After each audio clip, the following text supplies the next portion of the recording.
малку невообичаена атмосфера продолжуваме понатаму со серијалот Илена Лука Worldwide. И оваа епизода имам наистина одлична соговорничка која што ќе запознаеме малку одблиску. Родена во Ниш, нејзината музика е наистина посебна, автентична или на некој начин изворна традиционална музика.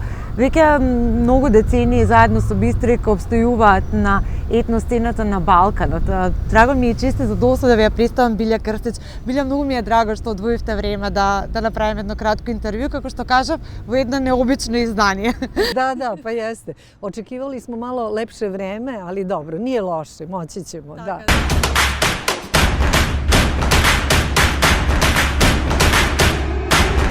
Pa dosta, baš dosta koncerata i uvijek su mi to sada, ne priča se to pro forme, eto, obožavam makedonsku publiku i tako dalje. Zaista Bistrik i ja smo često gostovali u Makedoniji i mislim, imamo toliko divnih prijatelja, muzičara kod kojih smo bili gosti ili koji su nama bili gosti, kao što je slučaj, ne znam, sa Vlatkom Stefanovskim. Ja sam bila njemu 3 puta gost u Skoplju sada pre 2,5-3 godine koliko, a on je bio meni na mom rođendanskom 18. Bistrikovom rođendanu ovde u Kombank dvorani. Tako da mislim divna saradnja ne samo sa njim i sa grupom Sintezis i sa Baklavom i sa Ljubojnom. Naravno, prva neka velika saradnja je bila sa našim dragim Tošom Proeskim i tada smo i Esma Redžepova i ja u stvari bile specijalni gosti na njegovim tim koncertima. Turneja je ta bila. Tako da mislim sve su to lepe iskustva, a ja možda malo više volim Makedoniju i zbog toga što vučem neke korene iz Kumanova, jer mamin ujak je živeo dole, on je već sada umro, ali imam familiju dole.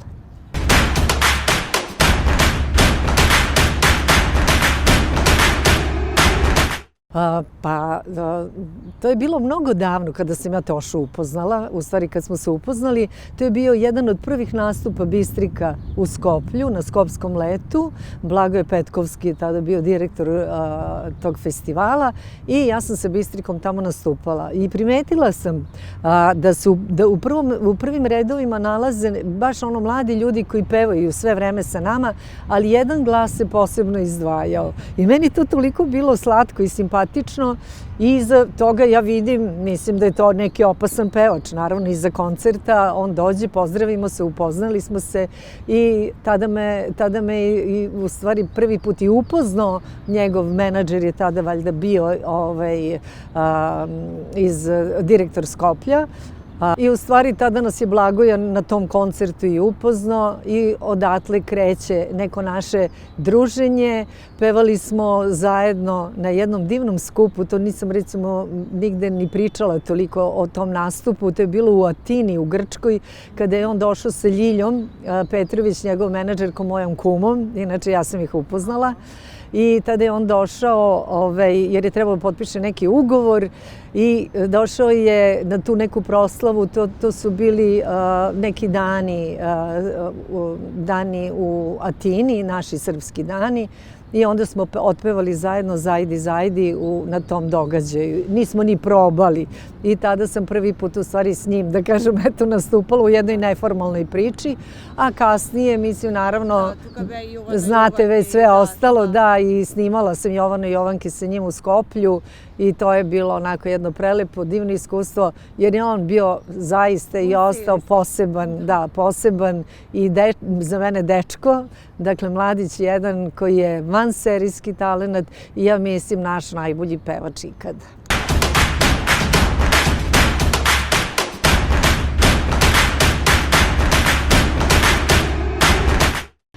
Znate kako, kada radite ozbiljno svoj posao, bilo koji posao, vi svakako da imate i odgovornost.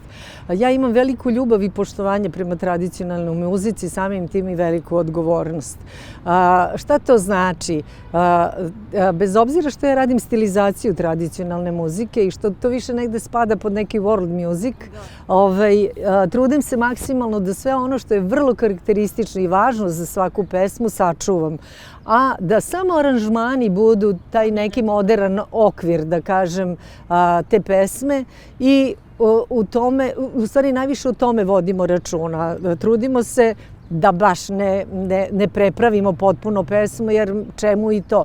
Naravno, postoji i takvi isto obrade gde, mislim, uzimaju se neki samo motivi iz pesama i to se obrađuje. Ali Bistrik i ja prvenstveno pesmu u kompletu dajemo samo u jednoj novoj odeći. Tako, i u novoj odeći. Tako je.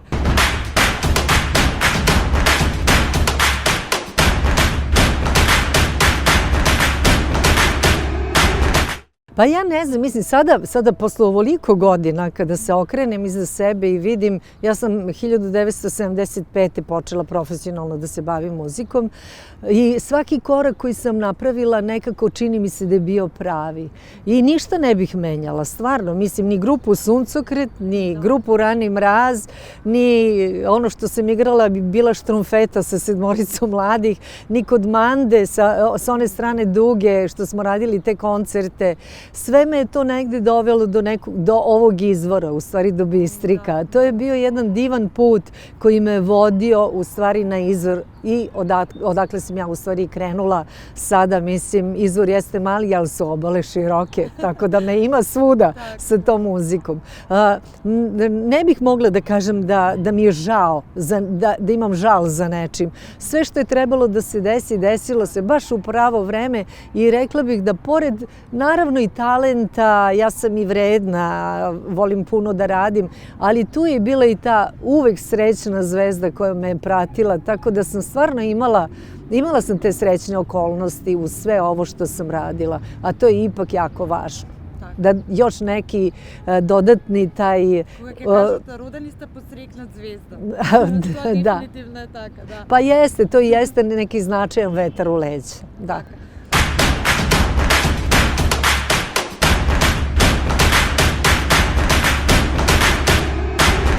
Znate kako, to su stvarno neverovatne iskustva. Što je dalje, što je neka udaljenija tradicija, čini mi se da je njima to još nešto egzotičnije sa ove naše strane. Tako da, mislim, što se tiče balkanskog melosa, on je se dosta dobro pozicionirao na svetskim i listama i, mislim, sa ovim nastupima, pogotovo naših trubačkih orkestara, romske muzike i svega onog što je sastavni deo Balkana, nekako više to nije neka nepoznanica, pa sada, mislim, predstavljamo muziku Balkana u Evropi, to je nešto što oni odlično znaju i prate, a ovo što je, kažem, nešto što je dalja tradicija, njima je to mnogo zanimljivije. I ja sam to videla i kroz rad u radionicama koje sam imala, recimo baš sad kad ste pomenuli Indoneziju, baš sam imala radionicu na Baliju, u muzičkoj školi Farabi, to je džez muzička škola, gde su bili i profesori, bili su i studenti. Njima je toliko to bilo zanimljivo i baš, evo, pevala sam Kalajđijsko kolo, to je makedonsko, i Veliko narodno oro kada smo izvodili, pošto je to sve mešoviti ritam, njima je to bilo izuzetno zanimljivo. I onda smo mi, s obzirom da su to školovani muzičari, puno smo pričali o tim mešovitim ritmovima i gde ih ima i naravno nekako se uvijek najviše vezuje za muziku Makedonije, Bugarske. Jeste, da, i ne samo 7 osmine, 11 osmine i 9 osmine i tako dalje. Tako da je to bilo vrlo jedno specifično iskustvo i čak sam uspjeli da ih naučim, recimo, i neke pesme. Neverovatno koliko imaju osjećaj za jezik ti ljudi. Tako da oni fantastično izgovaraju. Recimo, ja sam Oj Moravo ih učila i oni divno izgovaraju svaku reč. Naravno, onoliko koliko oni to mogu tako da izgovore, ali sve se razume. Tako da, eto, to su neka lepa iskustva i ne samo u Indoneziji, i u Brazilu i kada smo bili u Salvadoru. Sećam se i u Sao Paulu kada sam bila deo Mediterana orkestra. Mi smo pevali, svako je od muzičara, nas 25 muzičara je tu bilo u tom orkestru, svako je doneo po 2-3 pesme koje su se pevale. I recimo na kraju, na bis su se izvodile upravo ove pesme iz Srbije, Makedonije i vlaška pesma, koju ja inače jako volim, taj vlaški melos kao i makedonski i srpski. I to su pesme neke koje mi baš leže. Tako da, verovatno neke gene vučem, mislim, pa se to... Da, sigurno, pa od juga, da.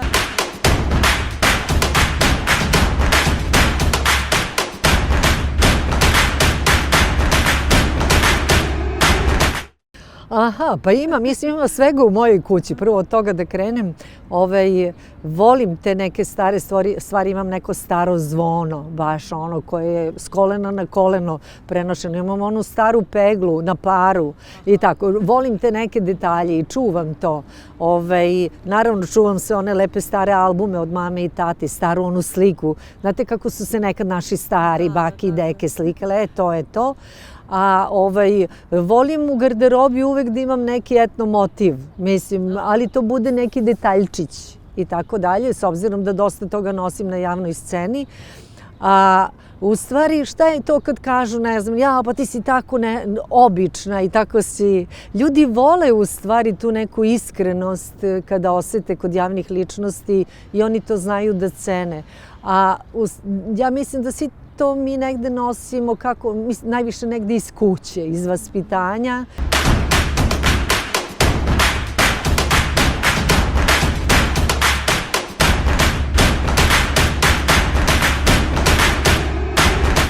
Pa svega ima pomalo. Ja mislim da naravno ima veze i sa vaspitanjem iz porodice iz koje dolazite, iz okruženja. Toliko prijatelja utiče na neki vaš život i to je potpuno normalno.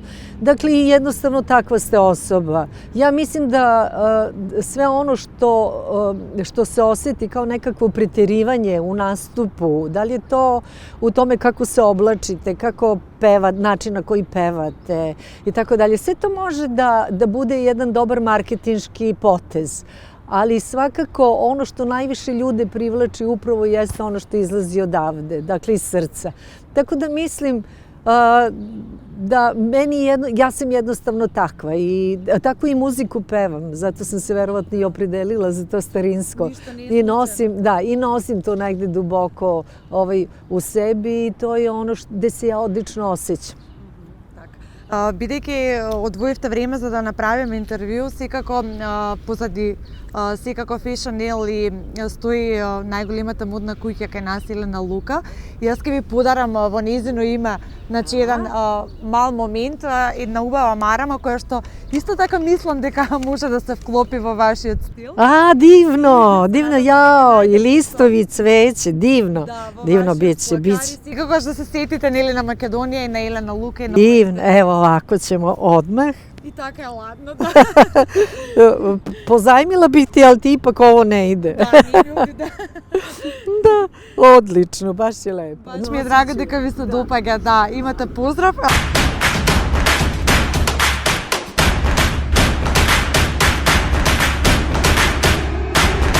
Pa one su negde blizu, mislim, one su isto u umetnosti. Milica je završila industrijski dizajn i mislim njoj je sve ovo vrlo blisko, čime se ja bavim. Odlično peva, ali nikada nismo pričali o tome da bi se profesionalno bavila pevanjem. Isto i Lenka, obe su išle u nižu muzičku školu. Isto i Lenka, mlađa ćerka, ona je završila na Filozofskom istoriju umetnosti. Upisala je heritologiju kao master, nauku o nasleđu. Tako da, mislim, tu smo negde sve. Mama peva, ali one poučene iskustvom maminim, da je ovo ipak jedna velika žrtva. Ja sam uspela donekle da pomirim i porodicu i posao, ali je to mnogo teško. Baš smo skoro pričale o tome i ja kažem, ja to već sada u ovim godinama, do pre godine i po dana možda sam mogla sve to da radim kao što sam radila, ali sada sve manje, imam snage za sve to, valjda su i godine došle, ne kažem ja sada da sam mnogo matora, ali prosto mislim sve, kompletan taj neki angažman nekako više vezujem za to neke godine kada si mlađi i kada možeš, ništa ti nije teško. Jer ja sam u jednom trenutku, do pre godine i po dana, radila kao muzički urednik u Radio Beogradu. Znači, morala sam spremati emisije, sve što se tiče posla, bila prepodne na poslu. Popodne imala probe sa Bistrikom, išla na intervjue, uveče na koncerte i plus sam radila vokalnu radionicu Bistrik sa mladim pevačima. Dakle, ja sada kad pomislim, naravno i bila sam mama, kuvala, peglala, jer ja jako volim sama da čistim svoju kuću i sama da kuvam. Ne volim niko da mi kuva, niti da mi iko čisti. Imam Mariju koja samo jednom mesečno nekad dođe, baš ono kad je najveće spremanje, čisto da mi pomogne. Ali ja sve u životu što sam radila, volela sam sama da radim. Naravno, uz pomoć prijatelja, kada je muzika, volim društvo i volim velike bendove. To me nekako... To znači kad ste timski igrač? Jeste. I ja sam vrlo kratko bila pop pevač. To je bilo nekoliko godina. Bila sam solista i nisam umela tu da se snađem. Mada sam imala odlične albume i sve to bilo sjajno. Ali ja se najbolje osjećam u nekom velikom društvu. I meni puno znači ljudi. Ja sam neko ko voli puno ljude.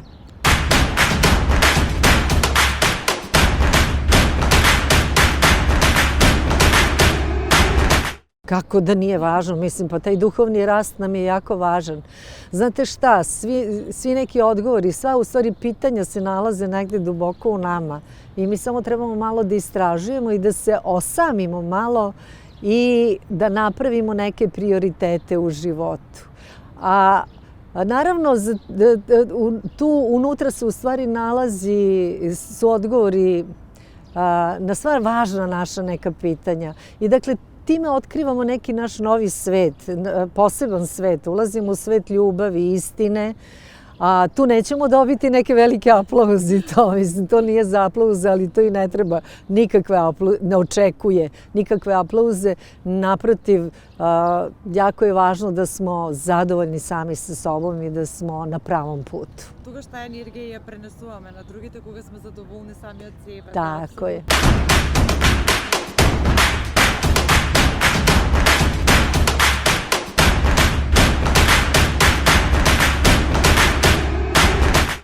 Pa to ne znam, to je više pitanje za njih. Da, više za njih.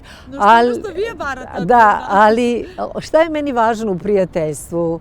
Ta iskrenost, ta potreba da podelimo i dobro i zlo i mogućnost da pružimo ljubav svima kojima je potrebno. Mislim, svima nama u tom okruženju, a i van njega. Dakle, da to budu dobri ljudi na prvom mestu. U stvari, to je i najvažnije, da si dobar čovek i da prosto želiš da u svakom trenutku, ako se to od tebe traži, a i kad se ne traži, da budeš tu na prvoj liniji, da braniš i da pomažeš.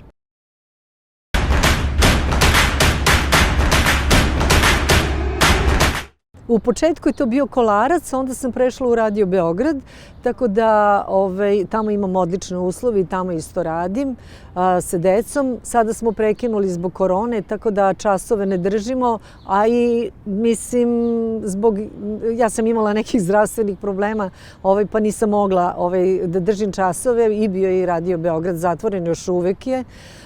Tako da smo samo prošlog leta napravili taj završni koncert i mi uvek svake godine napravimo taj završni koncert. Nekada je to Kolarac, velika sala, nekada je neki festival.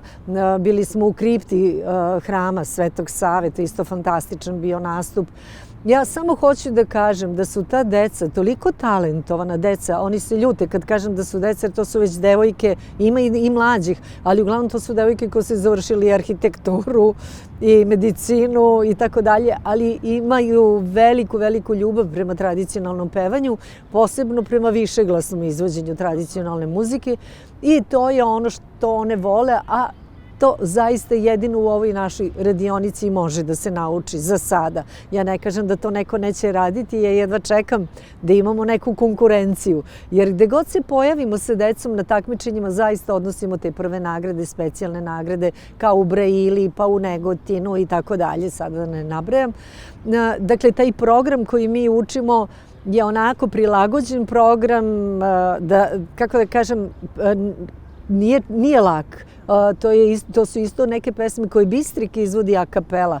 Dakle, zahtevan je iz izvođača koji se profesionalno bave time, ali ja sam negde od njih dobila, kako da kažem, tu neku povratnu snagu, tako da ja sa njima, i ljubav, tako da ja sa njima na tenane sve to radim i uradimo to, i te teške pesme.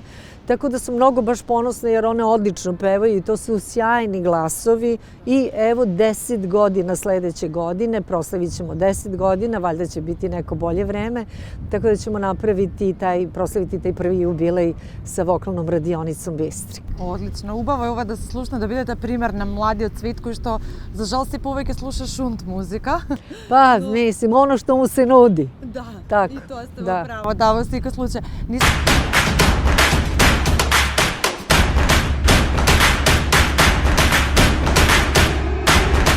Pa kažu da je to najgledaniji film svih vremena i ja verujem da je isto film, zahvaljujući tematici toj, postigao to i naravno fenomenalnim glumcima, sjajnoj muzici. Dakle, svi koji su učestvovali jeste. I da vam kažem, znate šta, desilo se ipak to u ono neko vreme kada su se dosta snimali filmovi sa ratnom tematikom. I ovo je bilo prvi put. Ipak Stevan Sremac je neko koga kad obradite na način na koji to Šotra maestralno uradio, sve ljude ovog prostora zanimaju takve tematike i to je ipak naša vrhunska književnost. Tako da je, mislim, to jako lepo ekranizovano, divne su pesme, pevljive i desio se taj trenutak da je Šotra u stvari prvi uradio takvu jednu stvar. Posle je bila Ivkova slava i ima sada sa takvom tematikom, ali jednostavno pogodio se i trenutak uz sve ono, naravno, što je dobro što nosi ovaj film.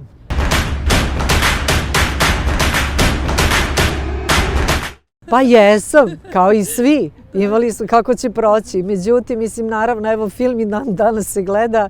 Ljudi znaju sve pesme. Ja mislim da bi svi znali da odglume po neku ulogu nekog aktera.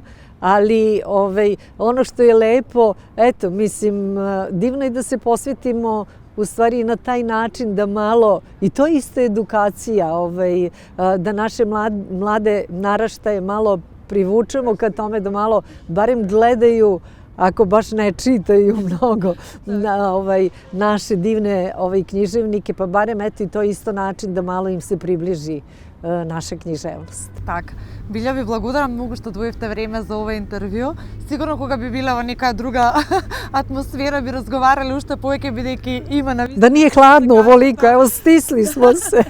Благодарам уште еднаш и се гледаме кога ќе помине се ова во Скопје. Ве поканувам еве и во името на Елена Пандева да дојдете и да бидете гости во Скопје. Eto, Elena Luka, hvala. Hvala vama puno i eto samo da izguramo ovo neko nesrećno vreme i da budemo svi zdravi pa ćemo lako. Така, ви благодарам уште еднаш.